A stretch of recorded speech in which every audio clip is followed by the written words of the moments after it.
নমস্কার, জয় মা তারা, জয় গুরু বামদেব। আশা করি সবাই ভালো আছেন, সুস্থ আছেন। আপনাদের ভালো থাকা, সুস্থ থাকা নিয়ে কিন্তু আমি আবারও চলে এসেছি। ঠিক আছে, আজকে যেটা বলবো সেটা হচ্ছে আপনার সন্তান সুখ, শান্তি, গাড়ি, বাড়ি এবং পড়াশোনা ভবিষ্যতে তার এই সমস্ত জিনিসগুলো সে পাবে না বঞ্চিত হবে, সেই সম্বন্ধে আজকে আমি বলবো। আপনারা তাহলে বুঝতে পারবেন আপনার সন্তান কতটা ভালো থাকবে, এবং তার সাথে বলবো আপনি কতটা ভালো থাকবেন সেটা কিন্তু আপনার সন্তানের জন্মছক দেখেই কিন্তু আমি বলে দেবো। সেটা নিয়ে আলোচনা করব। কোন ঘর দেখে মায়ের সুখ দেখব এবং বাচ্চার পড়াশোনা দেখব, এবং সুখ, শান্তি, গাড়ি, বাড়ি, স্বাচ্ছন্দ্যে সে থাকবে কি না সেটা নিয়েই আজকে আপনাদের সঙ্গে আলোচনা করব। তাহলে আপনারা বুঝতে পারবেন। আচ্ছা, তাহলে আপনি চ্যানেলটি অবশ্যই সাবস্ক্রাইব করবেন। এই ধরনের ভিডিওগুলো দেব যেখান থেকে আপনারা কিন্তু আপনার বাচ্চার জন্মছক নিজে দেখে নিতে পারবেন। ঠিক আছে, আর যদি মনে করেন যে আপনি বুঝতে পারছেন না, আমি এতটা বোঝানোর পরে যদি বুঝতে না পারেন, একবার জন্মছকটা দেখিয়ে একবার ঠিক করে নেবেন। ঠিক আছে, যাই হোক, এবার আলোচনায় আসি।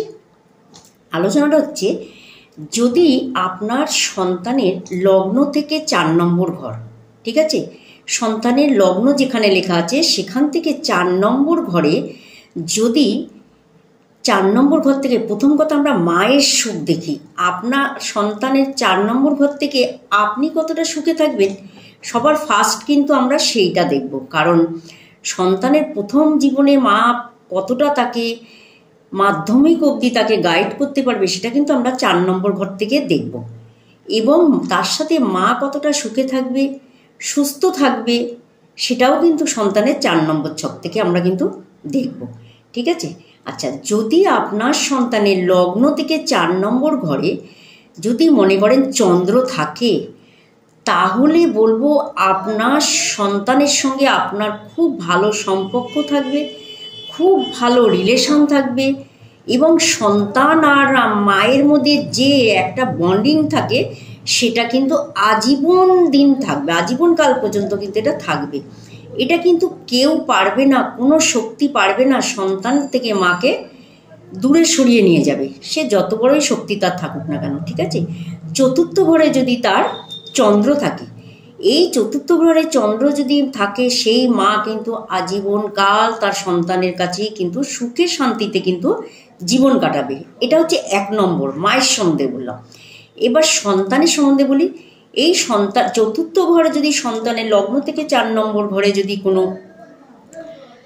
ভালো বুধ থাকে, বা বৃহস্পতি থাকে, বা শুক্র থাকে, বা রবি থাকে, এরকম, বা তার সাথে মঙ্গলও যদি থাকতে পারে, অসুবিধা নেই। যদি এই গ্রহগুলো থাকে তাহলে কিন্তু বলবো সেই সন্তানের কিন্তু পাওয়ার কিন্তু খুব হাই লেভেল থাকবে। তার ছোটোবেলার থেকেই একটা মানসিকতার পাওয়ার কিন্তু হাই লেভেল থাকবে, এবং পড়াশোনার জায়গায়ও কিন্তু সে হাই লেভেলে থাকবে। মাধ্যমিক অবধি কিন্তু সে কিন্তু খুব ভালো রেজাল্ট করবে। ঠিক আছে, আচ্ছা, এই চতুর্থে যদি এই গ্রহগুলো থাকে যেগুলো বললাম, বৃহস্পতি, রবি, শুক্র এবং চন্দ্র, ঠিক আছে, এই গ্রহগুলো যদি থাকে তাহলে কিন্তু সে কিন্তু নিজস্ব একটা বিশাল কিন্তু সে বাড়ি অট্টালিকা করবে। ঠিক আছে, আচ্ছা, এবার কি বলবো, তার গাড়ি হবে কি না সেটাও বলে দেবো। এই চতুর্থ ঘরে যদি শনি থাকে তাহলে কিন্তু হয়তো শনি চন্দ্র একটা বীজযোগ করবে, কিন্তু কিছু কিছু ভালো গ্রহের কারণে সে কিন্তু 4 চাকা গাড়িও কিন্তু সে করতে পারবে। ঠিক আছে, আচ্ছা, এই চতুর্থ ঘরে যদি কারোর রবি থাকে, তার মারও যেরকম খুব পাওয়ার, ক্ষমতা, শক্তি, এনার্জি, সমাজে নাম ডাক, মান সম্মান যেরকম থাকবে তার মায়ের, সেরকম তার শিক্ষার দিকেও কিন্তু সে কিন্তু ভীষণ পরিমাণে কিন্তু উন্নতি করবে। তার মায়ের দিক থেকে উন্নতি পাবে, প্লাস তার নিজের আগ্রহ থেকেও সে কিন্তু অনেক উন্নতি করবে পড়াশোনার দিকেও। ঠিক আছে, তাই চতুর্থ ঘর আমাদের ভীষণ ভীষণ একটা ইম্পর্টেন্ট ঘর, যেখান থেকে কিন্তু একটা মায়ের বিচার করা যায়, এবং সন্তানের সুখ, শান্তি, গাড়ি, বাড়ি স্বাচ্ছন্দ্যে সে যাতে বসবাস করতে পারবে, সে যাতে কোনো কিছুর তার অভাব না থাকে, সেটা কিন্তু একটা সন্তানের চতুর্থ ঘর থেকে কিন্তু আমরা বলতে পারি। ঠিক আছে, অবশ্যই আপনার সন্তানের একবার চতুর্থ ঘরটা দেখিয়ে নিন, সেখান থেকে কিন্তু আপনি অবশ্যই আপনারটাও জানতে পারবেন, প্লাস তার সন্তানেরটাও আপনি কিন্তু জানতে পারবেন। ঠিক আছে, দুজনের সম্বন্ধেই কিন্তু আপনি জানতে পারবেন সন্তানের চতুর্থ ঘর দেখে। ঠিক আছে, ভালো থাকবেন, সুস্থ থাকবেন, সবাইকে ভালো রাখবেন। নমস্কার।